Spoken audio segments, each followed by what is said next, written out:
80만 부가 팔린 베스트셀러, 그 작가, 그분들의 일상은 어떨까요? 성공한 자의 여유, 넘치는 자신감, 쏟아지는 후속 작품 문의, 이런 것들만 떠올리셨다면 실망할지도 모릅니다. 오늘 모실 분은 모두가 알 법한 베스트셀러 작가이지만 여전히 불확실한 미래를 고민하는 분입니다. 모든 평범한 사람들처럼 말이죠. 오늘은 나의 돈키호테를 찾아서로 돌아온 김호연 작가님 모시고 일상과 작품에 대한 얘기 나눠보겠습니다. 어서 오세요. 안녕하세요. 김호연입니다. 네, 벌써 한 1년 가까이 됐습니다. 작년 6월이었으니까요. 네, 저희 청취자 여러분들께 인사 말씀 부탁드립니다. 안녕하세요. 한석준의 문화시대 청취자 여러분. 예, 소설 쓰는 김호연입니다. 또 왔습니다. 반갑습니다. 네, 작년에는 소설 나의 돈키호테의 출간을 기념해서 찾아주셨고, 오늘은 산문 에세이예요. 나의 돈키호테를 찾아서를 가지고 와주셨습니다. 돈키호테가 2번 나와요. 그렇죠. 그만큼 어떤 중요한 테마가 되셨고, 또 제가 앞부분을 좀 봤는데 어떤 스페인의 여행기이기도 하고, 근데 여행기를 넘어서 뭔가 그 인생에서 내가 뭐 해먹고 살지를 방황하는 모든 청춘들의 마음을 대변하는 그런 책이지 않나 싶었어요. 네, 이 책의 부제가 포기하지 않으면 만나는 것들이거든요. 그래서 제가 이제 별로 알려지지 않은 작가일 때, 네. 예, 운 좋게 스페인에 있는 문학관에 입주하게 돼서 거기서 3개월 지내면서 다시 소설 쓸 용기를 얻고, 그러고 돌아와서 불편한 편의점과 나의 돈키호테를 집필한 이야기까지 이 책에 담았습니다. 아, 여길 갔다 오면 180만 부 팔리는 소설을 쓰는 건가요? 다 그렇진 않고요. 뭐 애썼는데, 네. 예, 그 당시 이제 2019년에 제가 그 스페인 3개월 체류했던 일종의 여행기이자 집필기거든요. 예, 그리고 그냥 돈키호테처럼 방랑한 얘기예요. 그런데 그 기간을 통해서 제가 이제 좀 무기력했던 그 작가 시절을 좀 청산하고 다시 소설을 쓸 용기를 얻었던 그런 이야기가 담겨 있습니다. 네. 이 장소 이름이 헤지덴시아 데 스튜디안테스. 네네. 이에요. 이게 참 스페인 말은 익숙하지가 않아가지고. 그러니까 헤지덴시아인데 네. 영어로 해보면 쉬워요. 그러니까 R 발음이 H 발음이 나거든요. 스페인은. 그래서 레지던스죠. 레지던스 오브 스튜던트죠. 헤지덴시아 디 에스디안테스가 레지던스 오브 스튜던트예요. 그래서 영어로 말하면 이 학생 기숙사. 네. 우리말로 해도 그냥 기숙사. 뭐 이런 거죠. 예. 이 시기가 2019년 9월부터 11월입니다. 네. 코로나 직전이네요. 바로 직전이죠. 예, 운 좋게. 어떻게 보면 그 옛날 풍경의 스페인을 본 마지막 사람이시겠네요. 아, 예, 코로나 전에 마지막으로 또 그 시절의 스페인을 또 경험했지요. 그리고 돌아오자마자 코로나가 터지고 또 유럽에서 또 많은 또 희생자가 나왔잖아요. 그래서 특히 이제 스페인, 이탈리아 많았죠. 예, 그때 좀 마음이 많이 안 좋고 아쉬웠고 또 생각 많이 났었어요. 네, 그랬겠습니다. 자, 김호연 작가님이 쓰신 새 산문집 나의 돈키호테를 찾아서, 이 책을 청취자 선물로 준비했습니다. 오늘 방송에 참여해 주신 분 가운데 3분 선정해서 책 선물 보내드립니다. 당첨자 명단은 방송이 끝난 후에 문화시대 홈페이지와 개별 연락을 통해서 확인 가능합니다. 자, 일단 그 김호연 작가님의 실패담이라고 하니까 이게 솔직히 말해서 안 와닿습니다. 왜냐하면 김호연 작가님의 작품들이 망원동 브라더스, 불편한 편의점, 나의 돈키호테, 이게 뭐 베스트셀러라는 말로도 표현이 안 되는 뭔가 시대의 정점을 찍은 그런 책들을 쓰신 분인데, 실패담이라고 하는 게 너무 놀라웠고요. 저는 사실 작년 6월에 이제 그 얘기를 해주시긴 했지만 그 전에는 저는 그 작가님이 초빙받은 건 줄 알았어요. 근데 이번 책이 자세히 나오는데 그게 전혀 아니더라고요. 아, 예. 그러니까 사실은 제가 2013년에 망원동 브라더스로 데뷔하고 네. 그 책이 조금 알려져서 소설가로 좀 살 수 있겠다 생각했지만 2번째 소설, 3번째 소설, 4번째 소설 모두 좀 잘 안 됐어요. 네. 아마들 잘 모르실 거예요. 뭐 아무튼 그 3번의 소설이 연속으로 이제 독자들과 소통에 실패하면서 네. 쉽게 말하면 이제 잘 안 팔리면서 소설가로 계속 살아야 될까 하는 의문을 한참 품었던 시기입니다. 그 시기 2019년 여름에.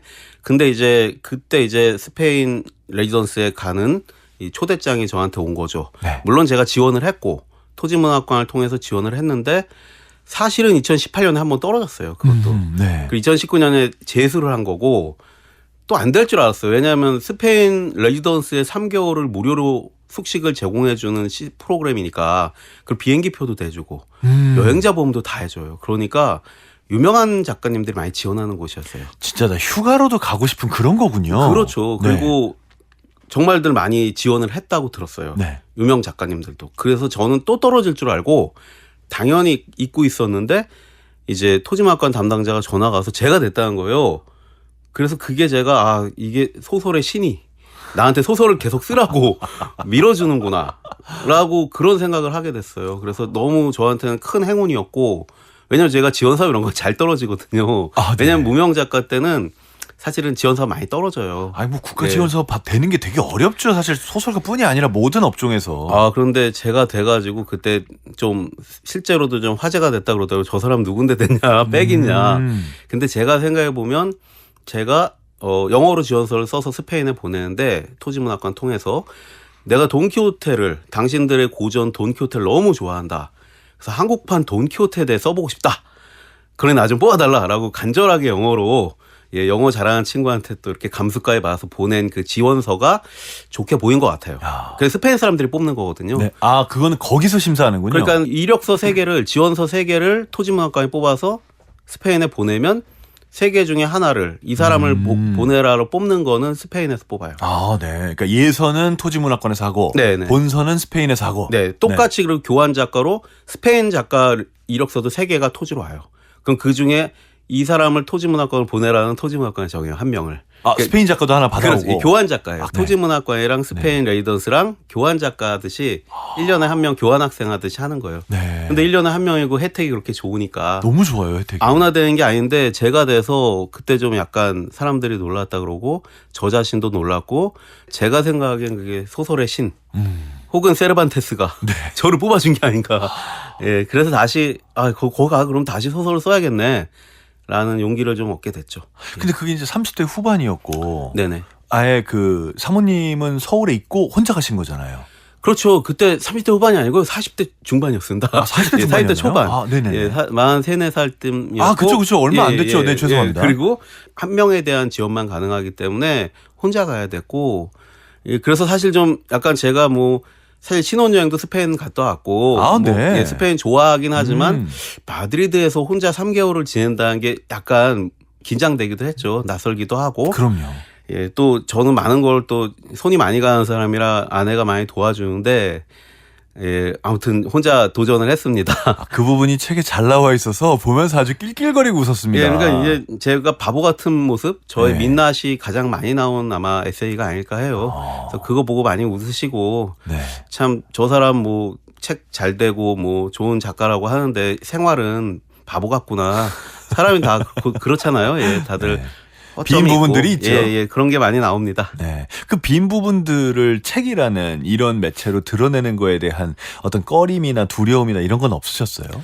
그러니까 이제 에세이 같은 경우가 사실 소설가들이 더 쓰기 힘들다 그러거든요. 왜냐하면 픽션 뒤에 숨잖아요. 소설가들은. 그리고 숨는다기보다는 픽션을 통해서 그러니까 이야기를 통해서 이제 자기가 하고 싶은 말을 하고 작가는 작품 뒤에 숨는데 에세이 같은 경우는 드러내는 게 필요하고 다 드러나죠. 솔직하고 오히려 더 이제 진솔하게 쓰는 게 핵심이거든요. 그러면서 저도 이제 에세이들도 많이 참고했고 제가 정말 좋아하는 이제 우리 다들 좋아하시는 무라카미 하루키의 지필 에세이가 있어요. 먼 북소리라고.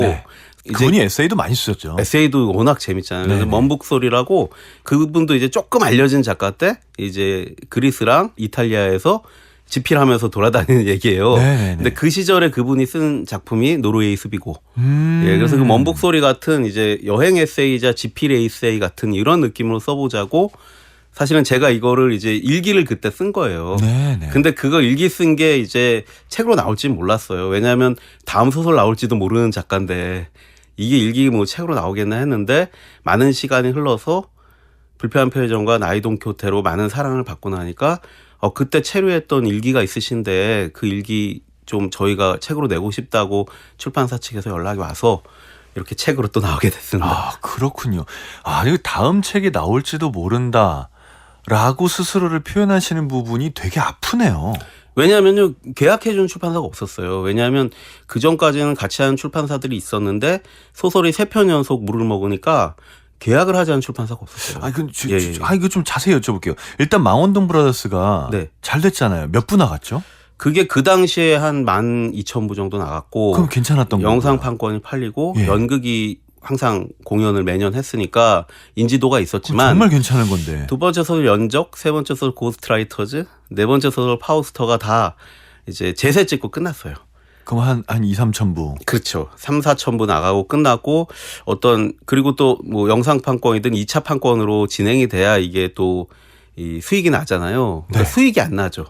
그런 것도 안 되니까. 2차 판권이 되면 또 본책 원작이 더 나가는 경향도 있죠. 그렇죠. 네. 그런데 그런 것들이 하나도 진행이 안 되니까 이제 출판사들이 뭐 다음 작품 못 쓰실 거예요. 작가님 뭐 우리 소설 안 쓰세요. 이런 계약하자는 얘기 자체가 없었어요.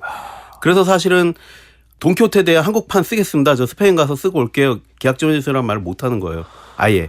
그래서 아무런 계약 없이 가서 무작정 돈키호테를 연구해야겠다. 예, 취재부터 해야겠다라는 생각으로 뭐 그냥 호롤단신 간 거죠. 호롤단신 아무런 뭐 그런 보장 없이. 네. 근데 참 이 소설가도 그렇고 연예인도 그렇고 다음 일에 대한 보장이 없는 직업들이 갖는 어떤 그 힘든 부분? 프리랜서 특유의 그 불안이 있죠. 네. 예. 제가 예전에 엄청 잘 나가는 남자 배우한테 그런 얘기를 했어요. 야, 니넨 작품 하나 하고 그냥 어디 한 3개월 푹 쉬다 오고 방학 있고야 참 부럽다. 그랬더니 그 후배가 그런 말 하더라고요. 형, 근데 계약을 할지 안 할지 모르잖아요. 그렇죠. 그 정도 되는 앤데도 그 얘기를 하더라고요. 그래서 그게 되게 인상적이었거든요. 그리고 잊혀질까 하는 두려움도 있고요. 네. 그리고 계속 이렇게 또 경쟁이 세잖아요. 배우들도 그렇고 작가들도 계속 작가님 신작 나왔네. 와 너무 재밌다. 와 저 출판사에서 요번에 어떤 작가랑 뭐 계약을 어떻게 했다. 나는 소외되는 것 같고. 맞아요. 이게 다 단독체들이고 네. 다들 그리고 또 어쨌든 배우나 작가나 또 자기 이야기를 하는 사람들이잖아요. 그래서 자기 그 프라이드도 강하고 그러니까 또 그만큼 보이지 않는 경쟁도 있고 거기서 소외될까 두려운 게 있죠. 예. 그러니까 잘 될 때도 이렇게 두려운데 한 3편이 연속해서 원하는 만큼 안 됐을 때 그때 작가라는 사람이 얼마나 뭐 말하자면 땅굴을 파고 들어갈지가 상상이 돼요. 그래서 자괴감도 있었을 것 예, 같고. 그래서 소설 안 쓰려고 그랬는데 네. 왜냐면 저는 영화 시나리오 작가이기도 하잖아요. 그쪽으로 사실 벌이가 있었죠. 예, 영화 시나리오 쓰면은 한 네. 편 작업을 하면은 그래도 저 그 당시 경력이 있으니까 직장인 연봉 정도는 받거든요. 네. 그런데 이제 소설로 쓰면은 뭐 계약금 몇백 받고 끝나고 이러니까 중세 찍고 끝나니까 소설 쓰면은 생계가 안 되는 거예요. 그래서 안 쓰려고 그랬는데 네. 갑자기 스페인 와서 돈키호테에 대한 소설을 쓰라는 거예요. 그래 간 거예요. 진짜 소설의 신이 밀어줬네요. 예, 그렇게 생각합니다. 야야 너 일로 와봐 일로 와봐 너 지금 그만두면 안 돼. 다음 작품 180만이야. 이렇게 밀어준 거네요. 근데 그런 얘기까지 해줬으면 편하게 갈 텐데 그냥 쓰래요. 세르반테스처럼 쓰라 그러더라고요. 예. 아, 참 진짜 이게 너무 어렵습니다. 네, 이게 무슨 그렇다고 새로운 일을 하기도 어렵고, 근데 저기 뭐야 그 영화 시나리오 하는 일은 그래도 잘 되고 있고, 그러면 이제 사실 쓰는 사람 입장에서는 아 그냥 내 길은 영화 시나리오인가 소설은 내 길이 아닌가 뭐 이렇게 생각할 수도 있고, 뭐 이런 여러 가지 어떤 그 인생의 고민에 쌓여 있을 때, 그때 이제 스페인에서 3개월을 체류할 수 있는 행운이 주어졌고, 그래서 스페인에 갔습니다. 네. 현실은 어땠습니까? 아, 갔는데, 예, 일단 스페인어를 공부한다고는 했지만, 예, 많은 의사소통에 장애를 겪었고요. 짧은 기간에 잘 안 되죠. 뭐. 예. 예, 그리고 뭐, 이제 마드리드는 그래도 대도시니까 영어가 기본적으로 좀 돼서, 예, 영어로 좀 소통하면서, 그리고 일단 가서 지필을 당장 할 수는 없었고, 한국판 돈키호테를 쓰기 위한 자료를 조사하고, 네.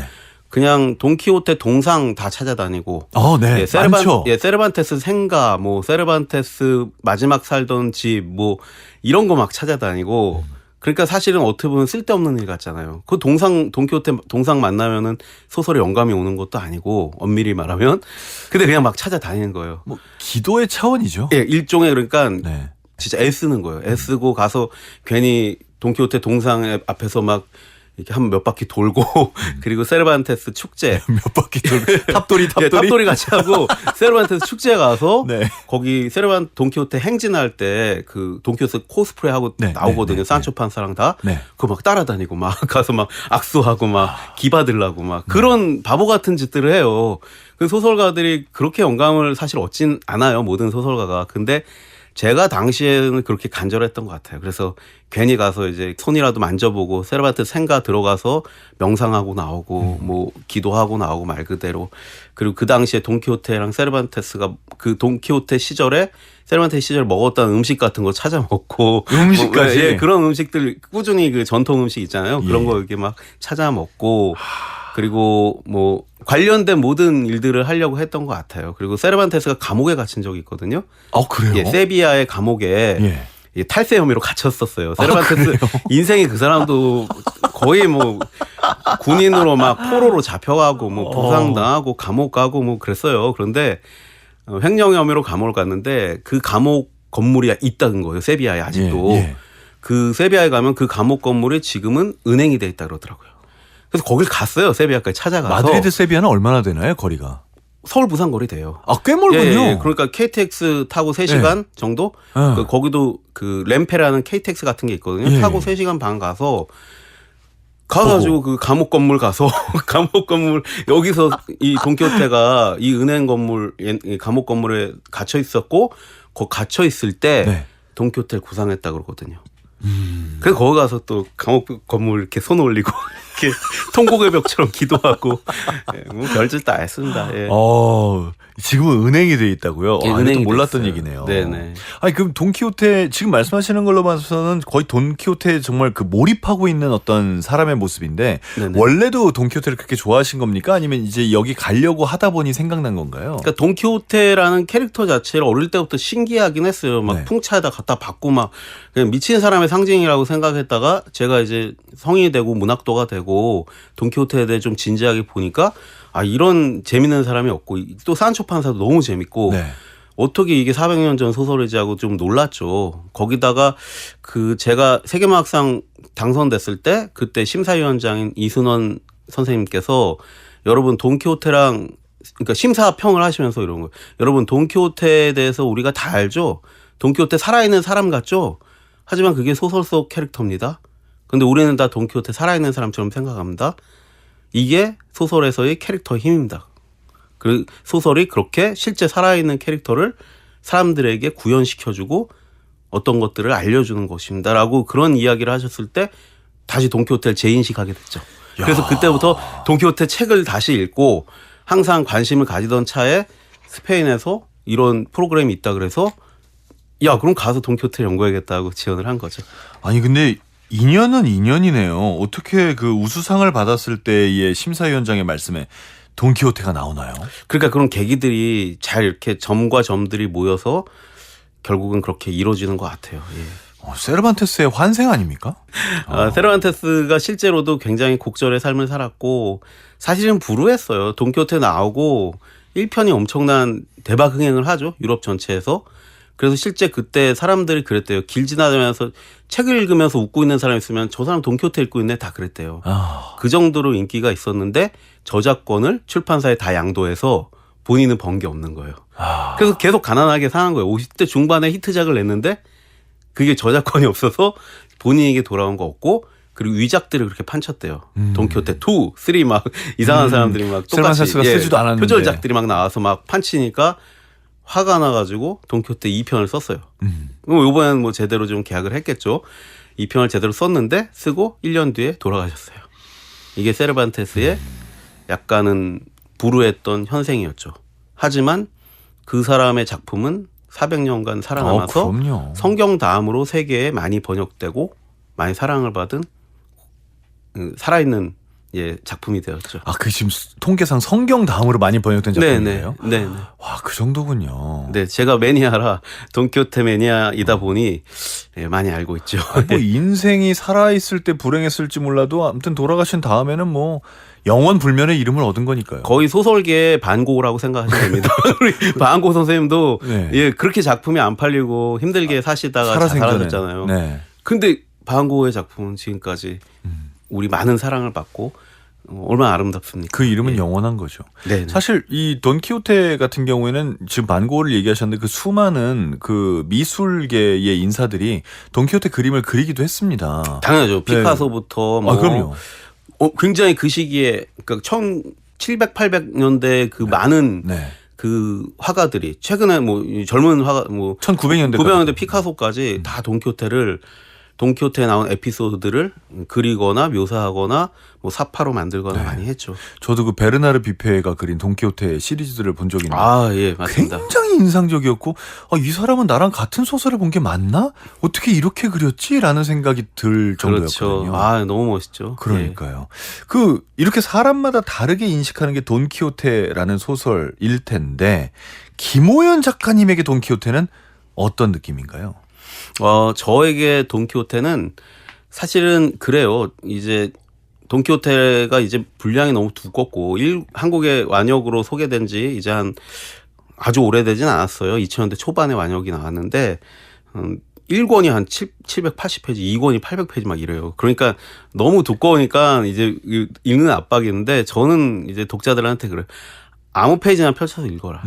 읽으셔라. 그냥 돈키호테가 산초랑 그 당시 스페인을 여행하면서 이 사람 저 사람 만나서 얘기도 듣고 또 자기 얘기도 하고 그냥 그러다가 갑자기 누구 만나서 내가 지금 누구랑 사랑에 빠졌는데 뭐 너무 힘들어요. 그러면은 그래 구해줄게 막 이러고 그리고 가다가 또 뭐 탐관오리 만나면 탐관오리 혼내주고 그러다 또 자기도 맞고 그냥 에피소드별로 그냥 재밌으니까 그냥 아무 페이지나 읽으셔도 된다고 하고요. 이게 사실은 되게 혁명적인 게 그 당시 스페인은 굉장히 정치와 그 종교가 분리되지 않았고 비리의 핵심인 거죠. 권력이. 네. 종교와 결탁해서. 그래가지고 종교 재판을 그렇게 했어요. 그래서 이제 뭐 쉽게 말하면 나라님에게 반대하거나 불온한 사상이라고 해서 그 막 억압을 했죠. 그러니까 민중들을. 아무나를 나쁜 사람으로 만들 수 있는 시대였죠. 언제나 그래서 네. 죽일 수 있는 거죠. 네. 그 종교 재판이라고 해가지고. 그래서 이제 서민들이 불만을 얘기할 수가 없는 거예요. 엄혹한 거죠. 그러니까 거기에 대해서 사실은 세르반테스가 돈키호테를 통해 풍자를 한 거거든요. 돈키호테에서 그 어떤 쉽게 말하면 그 종교 재판하려고 다니는 그 검열하러 다니는 그 사람들이랑 싸워요. 돈키호테가 그렇게 나쁜 놈들이랑 싸우고 그러면 사실 문제가 될 수 있잖아요. 금서가 될 수도 있고 징계를 받을 수도 있는데 뭐라고 얘기할 수 있냐면 아니 돈키호테는 그냥 미친 사람이에요. 산초는 바보예요. 실제 그래서 보면은 바보잖아요. 돈키호테는 미친놈이고. 그러니까 시작부터 풍차한테 돌진해요. 그러니까 저 사람은 맛이 간 사람이야. 돈키호테는 미친 할아버지야. 산초는 바보야. 근데 시작부터 그렇게 설정을 해놓고 그 다음에 모든 이야기는 다니면서 옳은 말해. 막 너희들 윗사람 놈들 위정자들 그러면서 막 혼내요. 막 종교 재판이 나쁜 놈들 막 그러면 나중에 이제 이 책을 가지고 진짜 막 뭐라 그러면은 그 미친 사람이에요. 소설 속 미친놈이에요. 맨 앞부분에 핑계거리를 만들어 놓은 거군요. 그렇게 해서 캐릭터를 설정하고 정치 풍자를 한 거예요. 쉽게 말하면. 사회 풍자라고 정치 풍자라고 돈키호테가 바른 말도 했다 헛소리도 했다가 그런 식으로 섞어놓은 겁니다. 그래서 그 당시 시대를 비판하는 그리고 지금도 돈키호테의 말들이 정말 멋지고 위로운 말들이 많아요. 지금 우리 세상에도 적용되는. 그리고 산초도 얼마나 옳은 말 많이 하는데요. 이치에 맞는 말하고 옳은 말하고 속담으로 비유하고 그래서 너무 재미있는 표현이나 옳은 말들이 많은데 이거를 그 당시 스페인 정부가 세르반테스를 감옥에 넣으려고 그러면 이건 그냥 미친놈들이다. 돈키호테는 미친놈이고 산초는 바보입니다. 그냥 웃으라고 쓴 거예요. 그러니까 이제 이게 코미디의 미학이 있는 거죠. 요즘으로 치면 최고의 풍자 코미디 같은 책이네요. 그렇죠. 그겁니다. 예, 그거고 그래서 너무 그렇게 해석하고 읽으면 더 재밌고요. 지금도 배울 점이 많지만 또 그냥 봐도 재밌는 예, 익살극이죠. 예. 그렇군요. 자, 돈키호테에서 여러분 잠시 생각하면서 음악 한 곡 듣겠습니다. 김호연 작가님께서 서클즈를 골라주셨어요. 왜 이 곡을 고르셨죠? 이거 제가 포스트 말론 너무 좋아하고요. 예.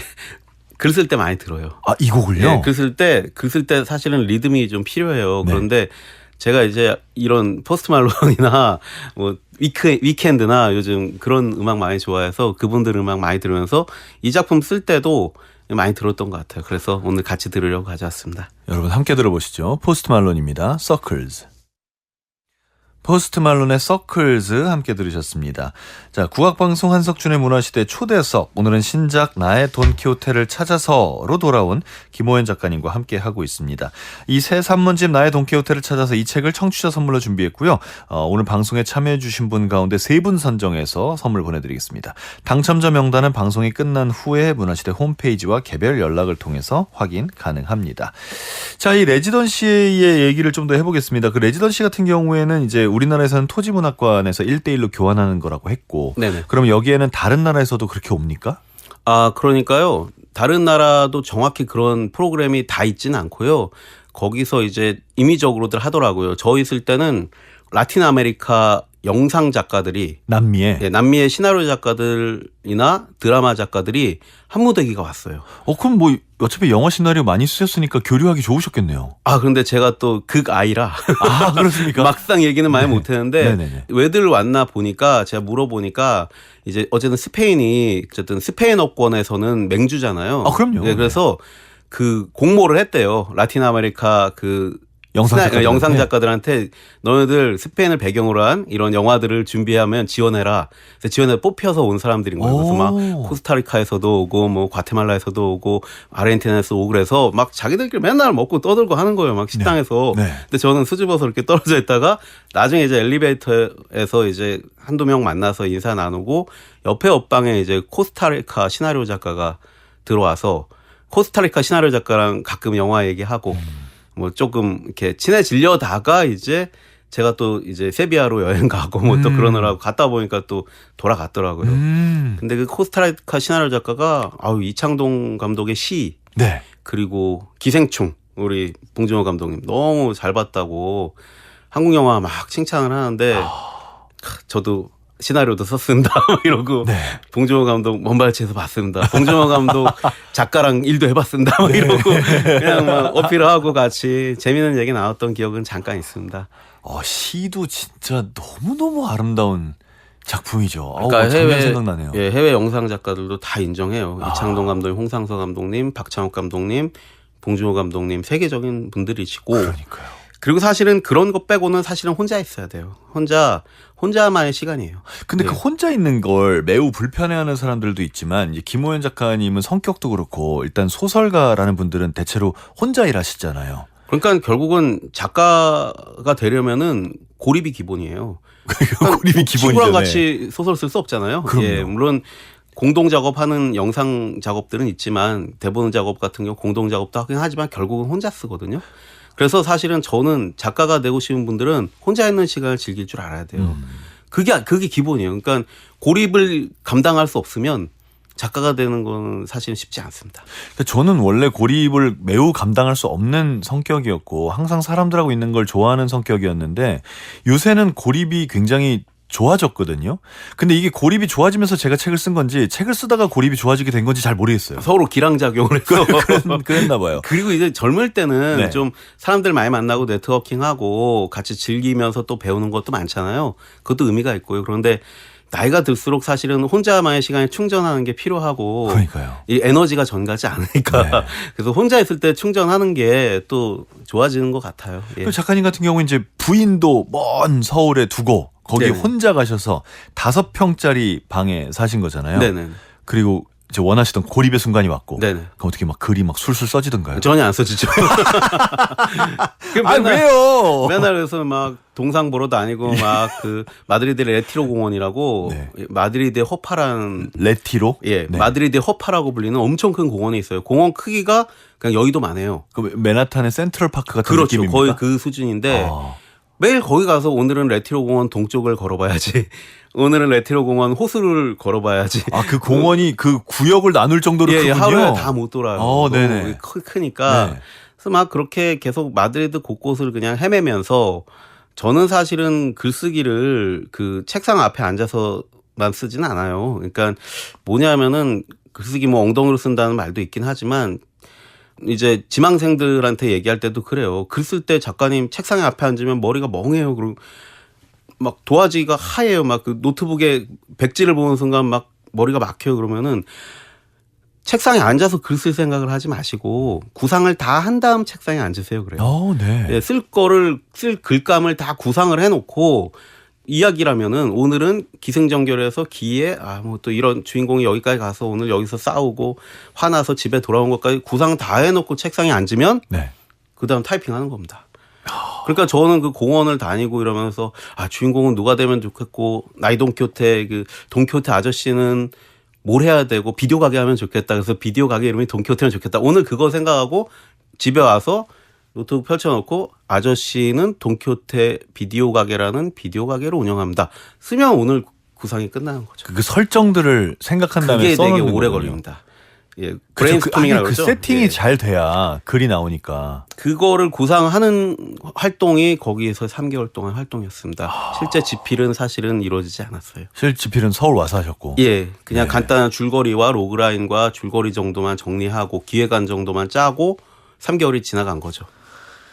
사실 그 기획안을 짜는 게 진짜 너무나 어려운 일이어서 뭐 콘텐츠가 다 그렇지만 영화가 됐건 드라마가 됐건 주인공들이 어떤 인간들인지 얘네 성격은 뭔지 그래서 무슨 사건이 터졌을 때 그 사건에 대해서 이 주인공이 어떻게 반응하는지 이게 제일 중요한 부분들이잖아요. 그렇죠. 그리고 가장 힘들지만 가장 즐거운 시간이기도 해요.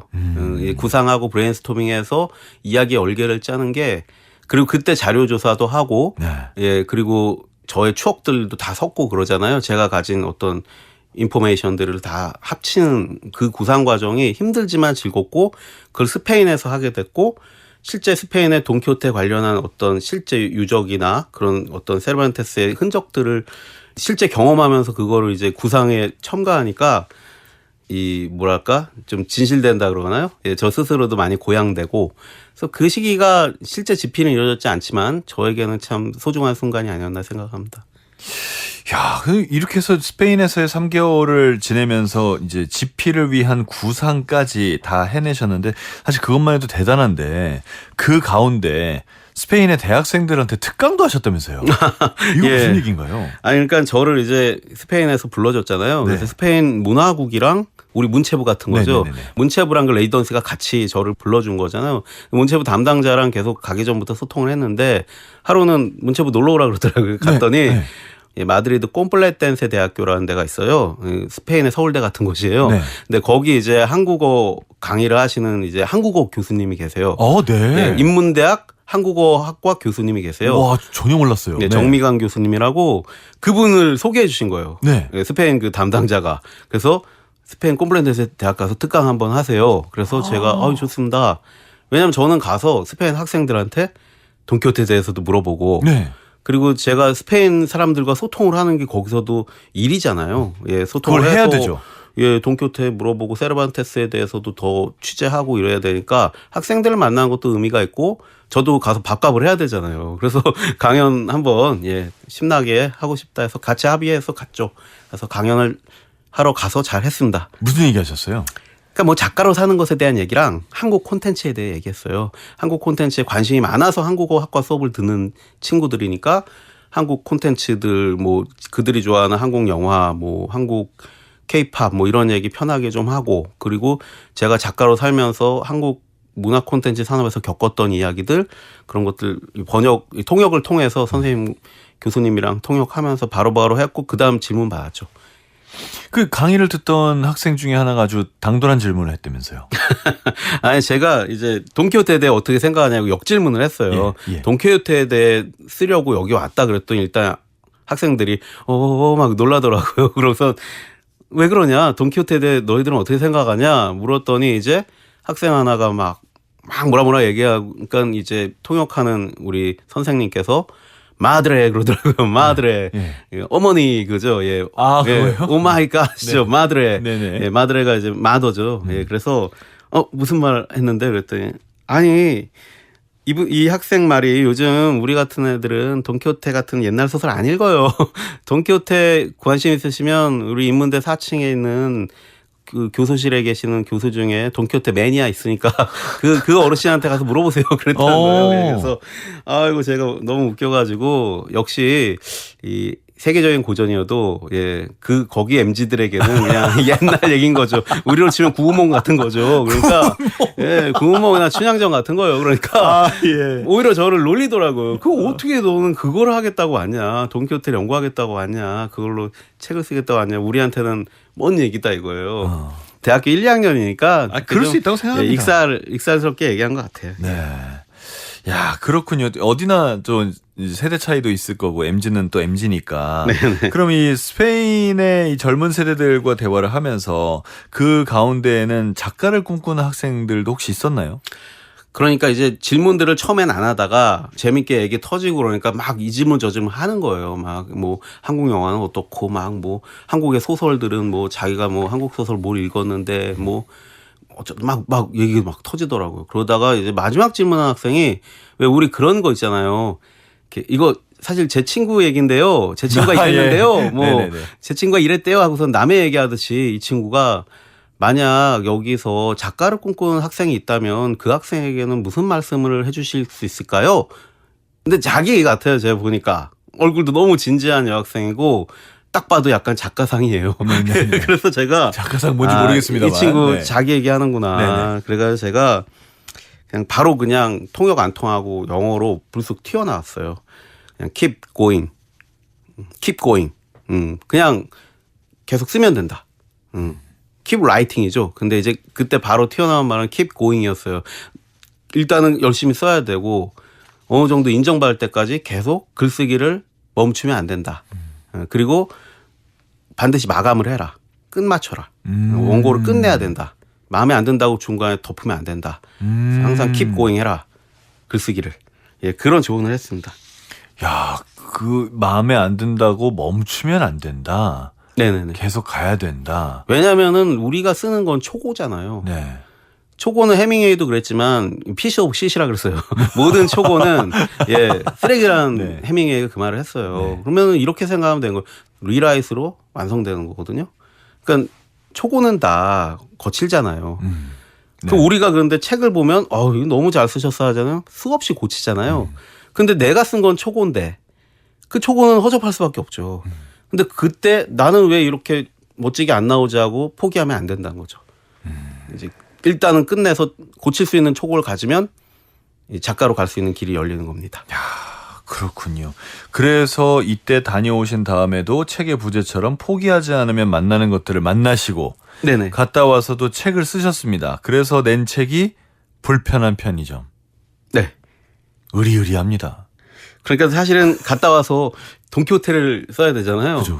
돈키호테 취재하고 왔으니까 돌아와서 이제 돈키호테를 써야지 했는데 이게 너무 대작이잖아요. 돈키호테도 패러디해야 되고 뭐 취재한 것도 너무 많고 뭐 주인공은 유튜버니까 유튜브도 공부해야 되고 막 할 게 너무 많은데 코로나가 터진 거예요. 코로나가 터지니까 당장 생계가 힘들어지고 영화계도 힘드니까 영화 일도 없고 제가 돈키호테 소설을 쓸 이 판이 안 깔리는 거예요. 말씀드렸지만 계약해준 출판사도 없고 너무 힘든데 돈키호테 소설은 미뤄야겠는 거예요. 나름 대작이라 작정한 작품이라 그래서 그거 어떡하지? 근데 내가 소설을 계속 쓰기로는 했으니까 내년에 한 권 소설을 내고는 싶은 거예요. 그래서 예전에 좀 쓰다가 좀 멈춰놨던 그 작품은 빨리 써서 내년에 출간할 수도 있겠다. 그래서 예전에 쓰다 만 작품을 빨리 썼어요. 그리고 그 다음에 출간한 게 불편한 편의점입니다. 리라이트를 하셨군요. 네네. 네. 그래서 불편한 편의점을 냈는데 이 작품이 해외 18개 나라에 판권이 수출됐고 연극화됐어요. 지금은 28개국입니다. 저희가 조사가 좀 부족해요. 28개 나라입니까 이제? 28개국인데 많이 늘었습니다. 그동안. 그럼 우리가 아는 대부분의 언어는 다 번역이 됐겠네요. 작년 말에 우크라이나에서 판권 들어왔어요. 제가 그 판권 제안 받고 전쟁 중에도 책은 읽어야지 만들어야지 하는 우크라이나 그 사람들의 그 마음이 전해져서 그 판권은 얼마 안 되는데 그거 이렇게 제 돈 보태서 그 전쟁 난민 기부하는데 기부했고요. 거의 많은 나라들이 판권을 사갖고 이미 15개국은 출간됐죠. 그래서 여러 나라에서 그래도 반응이 괜찮습니다. 그래서 2권도 지금 많이 나갔어요. 네. 2편도 지금 6개 나라 정도 출간됐거든요. 2편이 출간됐다는 건 뭡니까? 1편이 괜찮았다는 거죠. 아니, 괜찮다고 표현할 수 있습니까? 180만 부를. 자, 어쨌든 그런데 이제 이 작품을 이런 초대박의 성공을 거두기 직전에 소설을 쓸까 말까 고민하고 있었던 사람이라는 거죠. 네네네. 그게 진짜 너무 놀랍고 너무 무섭고 그래요. 진짜 만약에 그때 멈췄으면 어떡해요? 그러면은 이제 저는 시나리오 작가로 코로나 시대를 겪으면서 시나리오 일감도 떨어지고 영화계 지금 더 힘들잖아요. 계속 힘들게 작가 생활을 연명하지 않았을까. 그래도 작가 생활을 포기하지 않았을 것 같아요. 왜냐하면 제가 다른 재주가 없기 때문에 다만 소설가로서의 삶은 지속되지 않았을 가능성이 크죠. 개인적으로는 그렇지만 우리한테는 이렇게 좋은 소설을 만날 기회가 없어지는 거잖아요. 그래서 이 나의 돈키호테를 찾아서라는 이 제 에세이가 그러니까 인생의 기로에 놓인 사람들 뭔가 열정이 떨어지고 혹은 에너지가 떨어지고 내가 지금 뭘 하고 있는 건지 권태에 빠졌거나 좀 혼란스러운 분들이 읽고 아니 뭐 김호연 작가도 뭐 지금은 유명해졌지만 이런 시절이 있었고 이렇게 자기가 어떻게 발버둥 치는 시절이 있었구나. 뭐 다시 이 업종에서 살아남으려고 그리고 에너지를 얻으려고 애썼던 발버둥의 기록이 있구나라는 걸 읽으면서 공감하시고 좀 약간 기운을 얻으셨으면 하는 마음에서 이 책을 썼습니다. 정말 그러실 것 같습니다. 자, 여러분 지금 여러분 앞에 놓인 현실 혹은 여러분이 현재 겪고 있는 좌절이 있다 하셔도 김호연 작가님처럼 keep going, 포기하지 않으면 만나는 것들을 꼭 만나게 되시기를 기원하겠습니다. 자, 나의 돈키호테를 찾아서의 저자 김호연 작가님과 오늘 함께한 시간이었습니다. 작가님 오늘 시간 내주셔서 감사합니다. 저야말로 불러주셔서 감사합니다.